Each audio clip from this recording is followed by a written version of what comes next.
Welcome, everyone. My name is Ramiëlla Ramos.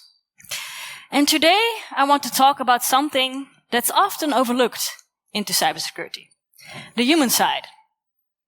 We always hear about technical rules, like technical firewalls or encryption or multi-factor authentication. But what if I told you that people, like our colleagues, our teams, or our managers, that they are actually the strongest line of defense? So today I want to explore with you how soft skills have become my strongest tool into cybersecurity, and how each one of you can be a vital part of a human firewall.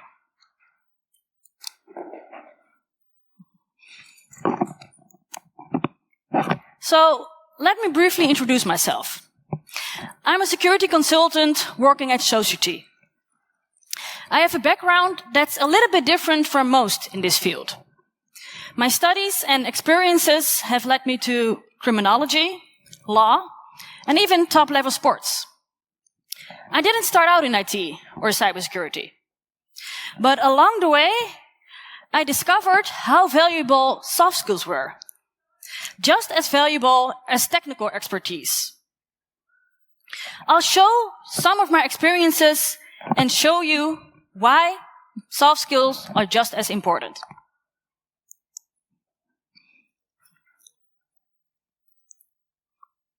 So a little bit more about my personal journey. Like I said, I started in law and in criminology, originally aiming to become a public prosecutor. During my studies, I learned how to analyze complex problems, to think critically, and to always consider the bigger picture. I understand how to understand risks and to make well-founded decisions.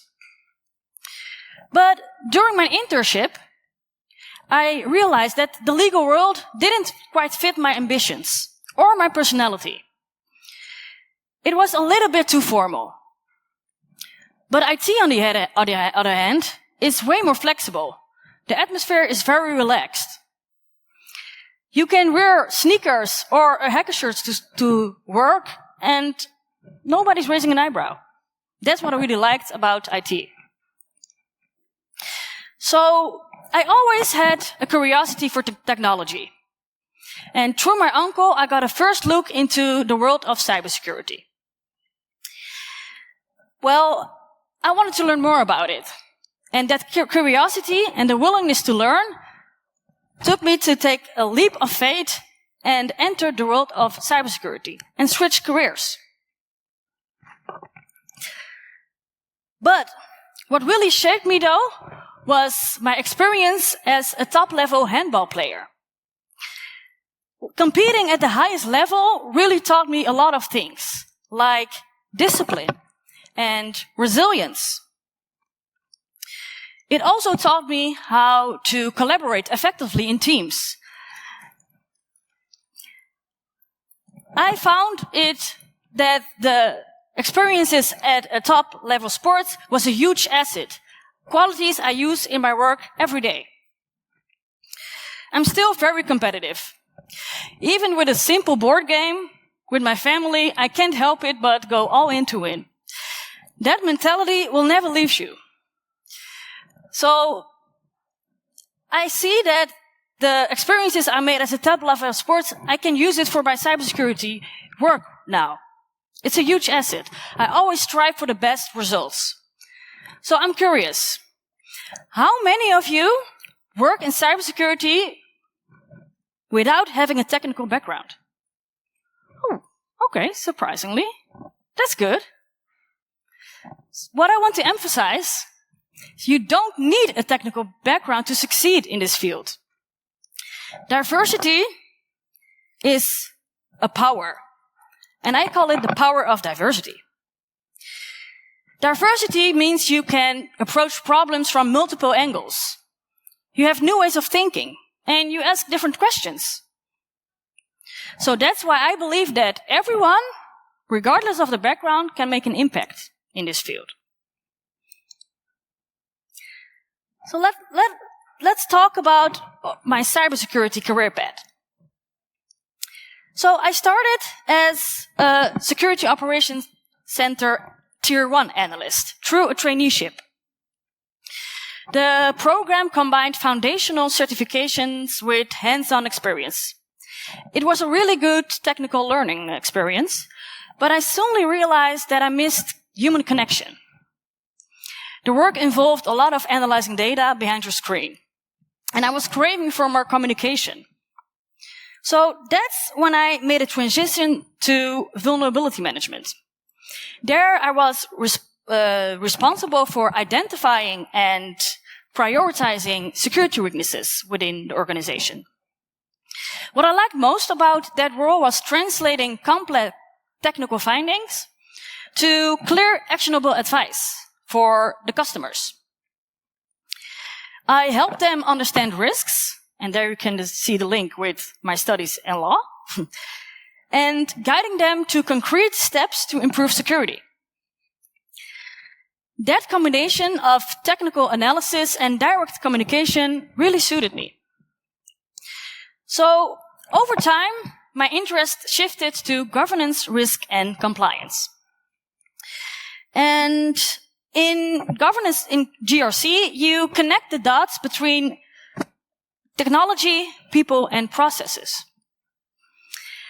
It is really about managing risks, about creating awareness, and to help the customer comply to different regulations. Society gave me the opportunity to grow in this direction. So when I joined Society like 2 years ago, a colleague said to me, if you're curious, you will never be bored. And they were right. They supported me and encouraged me to follow my interests.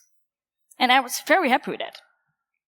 So looking back, I realized that cybersecurity isn't just about technology or about rules. It's about people. People are at the core. And that's what I mean with the concept of the human firewall. Like 90% of the security breaches involve a human element. That's a lot.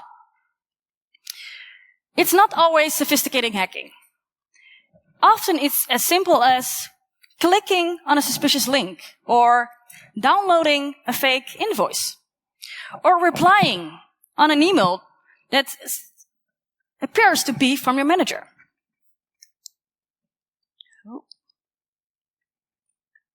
So when we talk about firewalls, it's often about the technical kind, the one that is designed to block unauthorized access using software or hardware. But that's the thing. A technical firewall isn't designed to prevent someone in being tricked of sharing passwords or clicking on that suspicious link. Technology alone can't prevent those kind of attacks. That's why a human firewall is so important. A human firewall is a collective effort of all employees in an organization to act as a critical line of defense against cyber threats. It's about being aware, being vigilant, being empowered to spot and stop suspicious activities. And unlike the technical firewall, which is automated and consistent, the human firewall relies on ongoing awareness, on training, on good habits. It's adaptive, and it can recognize social engineering or psychological tricks. But it also has its limitations. But before I talk about that, I want to share some practical examples in action. So raise your hand if you ever have fallen for a phishing simulation at work. Just be honest. Okay. That's the first one. Double check suspicious emails before clicking. Think before you click. Because phishing is still the most easiest way for hackers to get in.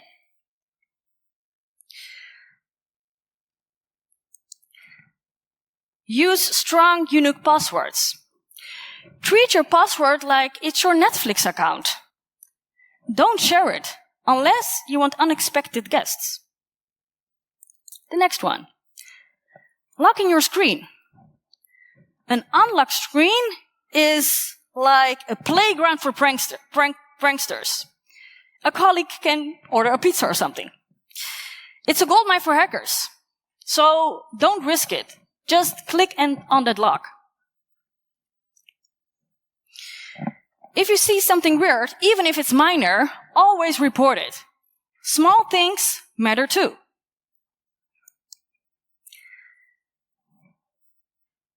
Unless you want surprise ransomware, keep unknown USBs far, far away from your devices. The next one. Be aware of social engineering. Social engineering is like hacking humans. Don't let yourself be the easiest system to breach. And the last one. Keep software and devices up to date.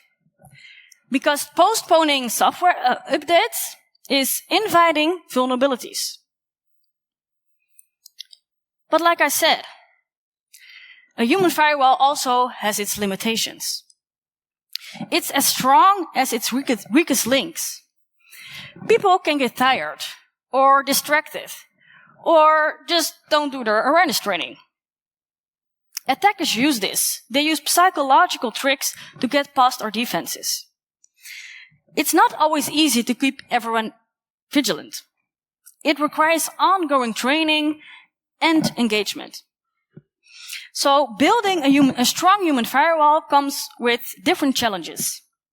So let's take a closer look about some examples of the challenges I face in my work. So one of the biggest challenges is building a security culture where there's a natural resistance to change. People like working in a certain way. And anything that comes with an extra effort is often met with hesitation. IT is always a lot of time, or cybersecurity is a lot of times seen as something for IT, not as a shared responsibility. That mindset it's very difficult to embed security into the daily routines. Some organizations have limited IT knowledge. People not fully understand the risks or the relevance of cybersecurity, especially for their own work. This can lead to confusion or avoidance, or even fear to make mistakes. And that's why it's important to make security understandable and practical. Also, a lack of resources. Not every organization has the opportunity to have large IT teams or extensive budget awareness.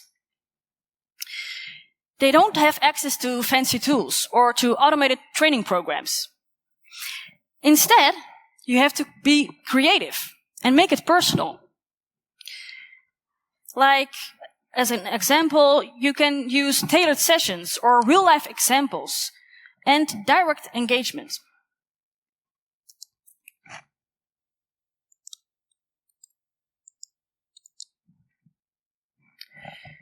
So, a lot of people in an organization already have full plates. Like I said, security, if you introduce security as something to remember, it can feel like a burden. So you have to show how security supports their work, not complicate it. Trust and visibility. Building a human firewall requires trust. People need to feel safe. They need to feel that there is an environment to report incidents or to make mistakes, because mistake happens. But trust is fragile. building trust takes time. Especially in an environment where there is a fear of judgment. So security awareness isn't about enforcing rules. It's about connecting with people. You have to make security relatable. You have to show the employees how their actions can directly impact the security of the organization. That's when you can turn resistance to engagement. But how do we make that shift happen? I will show some steps. I will walk you through some steps that will turn resistance into engagement. So, the first step. Start by acknowledging resistance. Resistance is normal. People often feel overwhelmed, or unsure, or disconnected from cybersecurity. Ignoring this resistance only deepens the gap. Acknowledging it opens door to change. Step 2. Use relatable communication. Abstract risks become real when people see how cybersecurity incidents could infect their personal work. Use storytelling and real-life examples. In that way, you can make the topic tangible. So when colleagues recognize that a single incident can interrupt their daily operations, it will shift their mindset. Cybersecurity becomes personal and not just something for IT. So this kind of communication fosters understanding and reduces the resistance. Step 3. Humanize security. Emphasize that cybersecurity is not just about the rules. It's about connecting, protecting people and enabling them to work.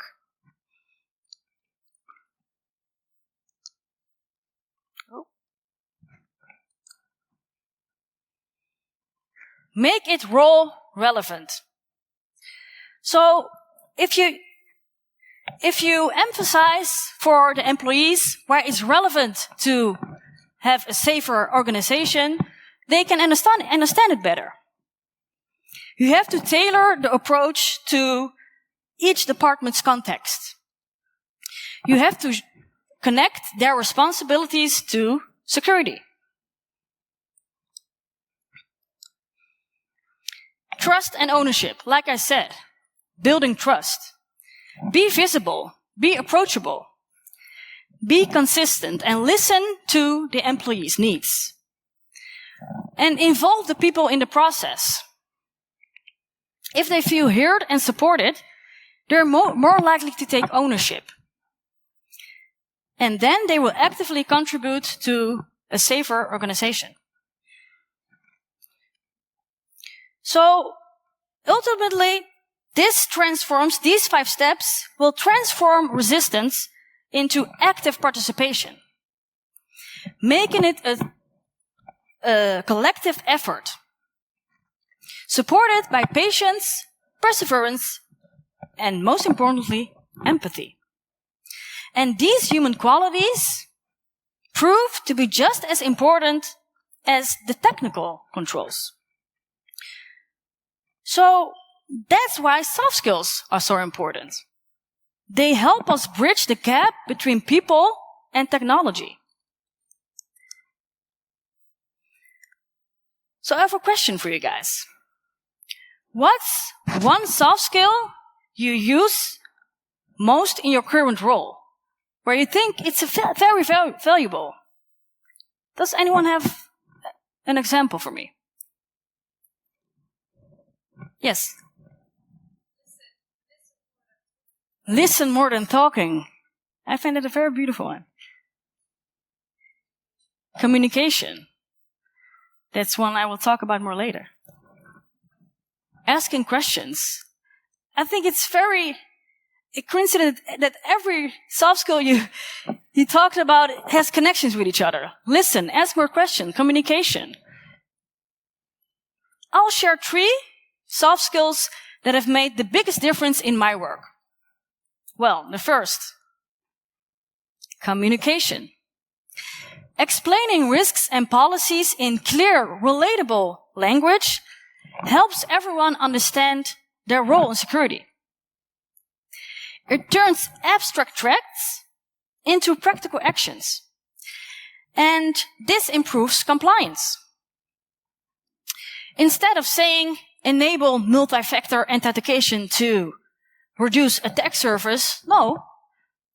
Say, adding an extra step to log in makes it much harder for hackers to get in.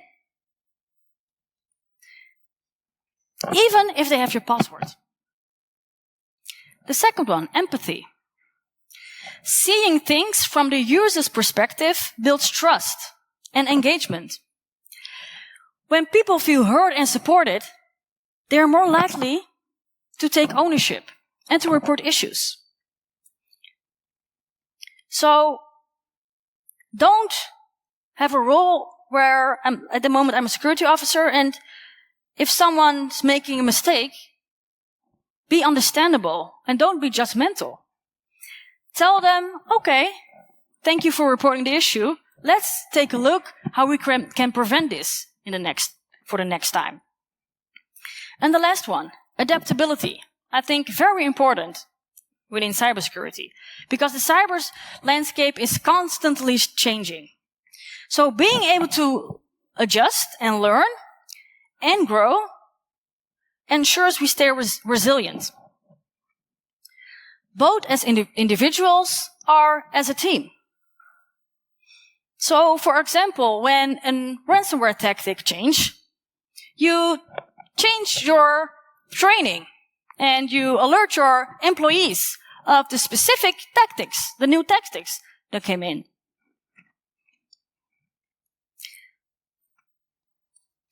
So what I want to emphasize here is soft skills are not a nice to have. They are a foundation of a strong human firewall. Let's get to the conclusion. I want to share some lessons I have learned. The first one. Transitioning from a non-technical background to cybersecurity is not only possible, it's valuable. Skills gained in other fields are directly applicable and strengthen your impact. I showed you guys how to build a human firewall. The human firewall is built by empowering every employee so they can recognize risks and report them and support each other and feel a responsibility, a shared responsibility. Technology alone isn't enough. It has to complement each other.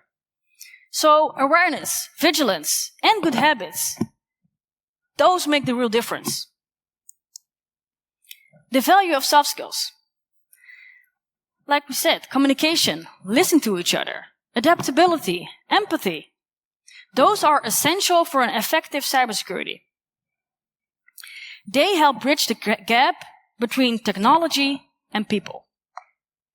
Make security relatable and actionable. And at the end of the day, and I think the most important one, cybersecurity is about protecting people. People are at the core. It's not about just protecting systems.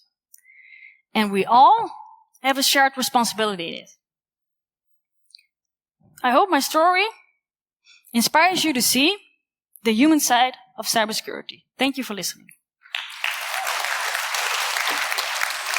Thank you so much. If you can name one thing that you really, really, really like about your job, what would it be? Ooh. Yes. Yeah, that's a good question. I think what I said, translating, being the bridge between technology and communication with the client. Like, a lot of times people think I work in cybersecurity, I can hack or something, but that's not true. So that's why I always tell them, no, I am the translation between the business and the technology. And I think that's the most fun about it. That's nice. Yeah. It's also very interesting for the people who are not yet working in cybersecurity here. Of course. That you do not have to be a hacker. No. That's very... I'm not a hacker, guys. That's very not nice. my expertise. So. So we have time for a question. Is there somebody who has a question, maybe?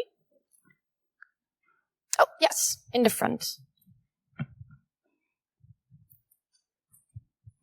Hi, so thank you for your talk and the interesting lessons. But part of the technical firewall and the human firewall, some certain measures, I'd say, would be between both of them. Like, so both technical and human firewall, like automatic patch management. How would you go about implementing it in a technical way so that you still foster the support and acceptance of the users, of the, colleagues, users? How would you go about doing that? So you mean like the combination between the technical and the human firewall? Yeah, I think that's a challenge, especially in environments where you don't have a lot of IT knowledge, like where I work now. I think you need to, explain it like to the people, like 5-year-olds.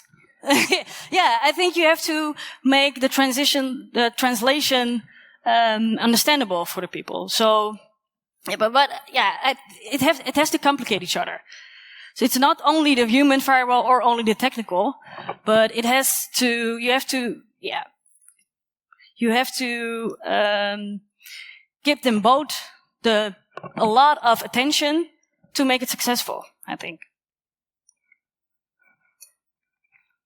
Other questions?